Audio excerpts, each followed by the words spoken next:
What's up, YouTube?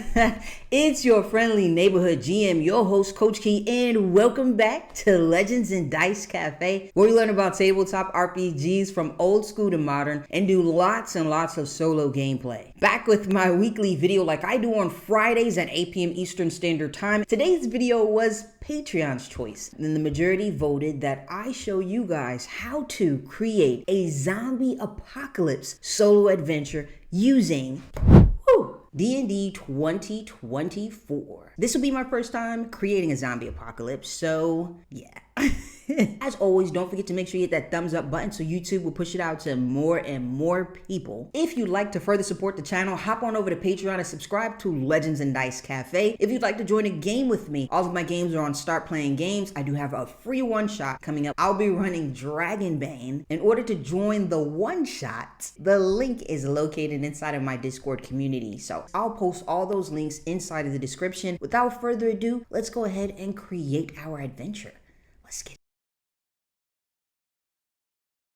This was my very first time creating or attempting to create a zombie apocalypse. I'm gonna play this out one of these days, maybe on a live, and see how it actually plays out. I'm just gonna show you the route that I took. I got this, but I had it on the car. I forgot it was there and it fell. So it's a cool book, and I haven't really delved into it, but it's not really necessary to create super fantastically awesome adventures. I started out, the very first adventure that I ran was a pre-written module, and the second one was as well, but the second one is where I learned how to add my own thing into it, and I guess homebrew things. So that's exactly what I do now. I just create my adventures, whether it be for running for a group or doing solo. I just create my adventures, from utilizing just a lot of the books and a lot of the games that I already have, and I have tons. So everything that I suggest, of course, is not a necessity. I'm just showing you what I have, and I'm telling you to utilize the things that you already have, because I'm telling you probably already have tons of cool things that you can utilize to create fantastic, awesome, original adventures.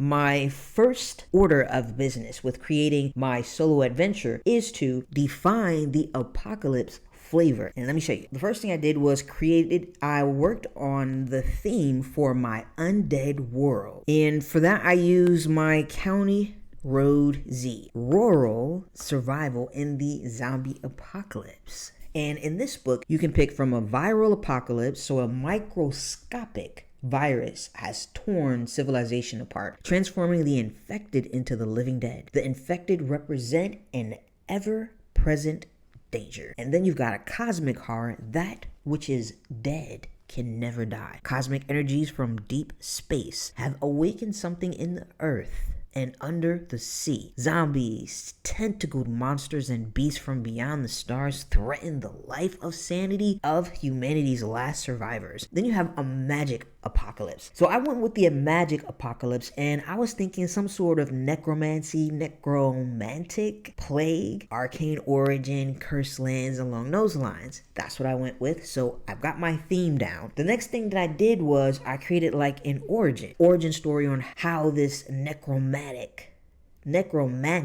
plague has come about. I gave myself a few ideas. You're not going to probably be able to read my writing right here, but now you can do it. You don't need to. If you want more options, I created a D6, but I already kind of picked, as I was writing them down, I was like, yeah, I'm going to use that one. But so you can add a few options and then do a nice quick dice roll for it. So I picked a necromancer's failed ritual. I also had ancient cursed artifact, divine punishment, magical plague, outbreak, broken seal from the underworld, and an infected starfall, kind of like a sci-fi fantasy. So I went with the necromancer's failed ritual. The next thing I did was I figured out some sort of mission, and at the end of the video I'm going to do a real quick recap too. So the next thing I did was I worked on a mission based off, of course, my origin, and I did the same thing. I created options, but again, as I was writing options down, I I kind of already figured out what I wanted to do. So for the mission or the objective for my adventurers, I have the seal to seal the ritual site, which is the one that I picked. I put recovering the ritual components is an option, rescue a surviving apprentice, track down the necromancer, cleanse the ley line. Another option is the living key. And again, I could easily have rolled a d6, but I figured I was gonna go for seal the ritual site. Now, of course, this does take some time for you to do a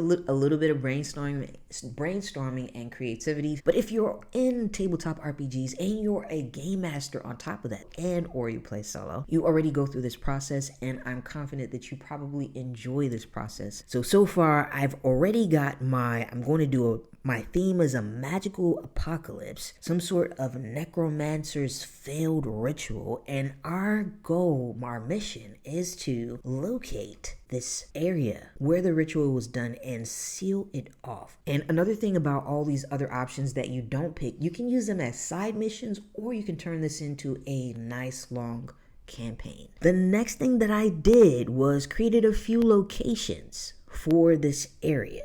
And I just created the name Denzin Village. This is where we're going to travel to, is the Denzin Village. I created a few locations. What I would typically do is when I'm playing solo is once I actually hit one of these locations, then that's when I flesh out that area. And you can use so many different things. You can use Google, and like I said, I'm sure you have tons of books as well to help flesh out little areas. And I would just typically write just maybe like 1 to 2, maybe 1 or 2 liners, to be honest. Something nice and simple. So I've got a few locations. I've got a wishing pool, a bell tower, a hunter's shack with like weapons and tools. I've got a shrine that's inside of a graveyard, abandoned tavern, and we've got a fisher's row, which are the docks, and then we've got a temple. And that's where I'm going to place this area where we're going to have to go and seal it off. So I put my PCs are to travel to a village, which we know is Denzin Village now, in order to locate the temple and make our way down into the catacombs so that we can seal off the ritual site. For many different reasons. Maybe sealing off what could be possibly on its way out. Others that will probably come and redo the rituals. So that would definitely probably be, after we did this, probably the next mission would be to track down that necromancer. So because with that failed ritual, he's probably somewhere hiding off. Especially if we know about it, that means other people know about it. So we can go, and he's probably ducked off and hiding somewhere. So maybe we can grab him so he doesn't try it again and he doesn't teach someone else this knowledge. So we've got our locations. Next thing I would do would be to create a few tables for like encounters that I would run into. I've got some other ones that I'm going to show you in a sec, but I would definitely do encounters. I would add on there different monsters and stuff like that. Cultists, I've got a ghoul, we've got a skeleton, a zombie, a priest, cult leader, a shadow, a survivor. So you can put a bunch of different options on there. Again, you can use it as a table. I didn't finish it out right here, just in case you're reading it, if you can read my handwriting. Finish it out and then roll a d8. Maybe this could be the monster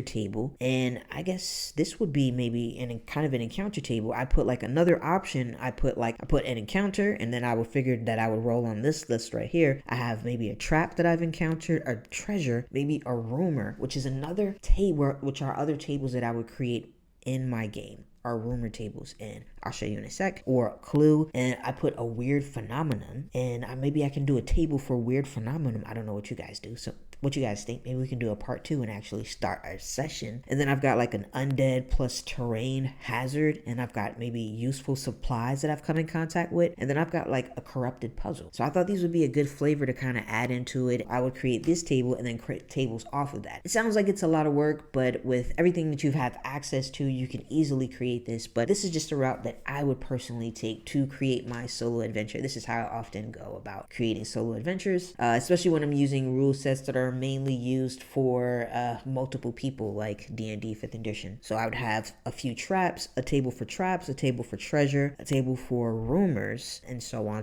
kind of like 4 Against Darkness. So like I said, I would do a rumors table that I would come upon many different ways. So I would say maybe one rumor could be the necromancer didn't die. They were devoured by what they summoned. Something still lurks beneath the seal. So that would be an interesting rumor. Maybe another one could be the temple bell hasn't rung since the night the fog came. They say it's cursed now. It tolls for the dead. I would create just some random rumors that I can throw in there, random clues. I kind of like that one, so I'm gonna make sure I write some of these down. Yeah, so maybe we can do a part 2 to this. But I just wanted to give you guys a base foundation on how I would go about creating a solo zombie apocalypse. I would also do one for NPCs, but I also have a book. I use this book quite often when I'm running games and in solo adventure as well, and I have a cool deck of cards of NPCs. Instead of creating an NPC table, I would just roll on one of these tables, and it has different sections for like villages and towns and so on and so on. And then the last thing that I would do, I got from, I think, a few different games, but one that I definitely remember is Cairn. It has some sort of tension die. Oh, and Dragonbane solo, of course, which is another one of my favorites. So I have something that I created. I call it the Apocalypse Clock. When a roll or an event triggers it, you reduce the die by 5. And I put something for each one going from 6 to 0. So at number 6, everything is nice and calm. At number 5, patrol has been spotted. Number 4, a horde movement is nearby. When I get to number 3, an outbreak reaches a new zone. When I get to number 2, defenses fail. When I get to number 1, a horde arrives. A horde of zombies arrive. After the next time it is triggered, then it is totally overrun by zombies coming our way, maybe trapping us inside of the shrine or something along those lines. That is my basic foundation on how I went about creating a zombie apocalypse adventure. 3 things that I can do when I arrive at a location. I can first explore it, see if there's anything around worth looking at, anything around that's interesting. The next option I have is to investigate maybe the mood of the place, the energy of the place, depending on what you're looking for, depending on what you're there to accomplish. Mine is trying to seal, so me investigating the mood of the people. And then the third thing I can do is I can talk to NPCs, and I can just chat and converse with NPCs, gain some rumors, information, clues, etc. And let's do a real quick recap. So step 1 to creating your own solo zombie apocalypse. So step 1 to creating your Step 1 is to create your theme for your undead world. Step 2, create your apocalypse origin. What started all of this chaos? Did it start from some sort of viral situation, some sort of failed ritual from a necromancer? What did it come? What is the origin?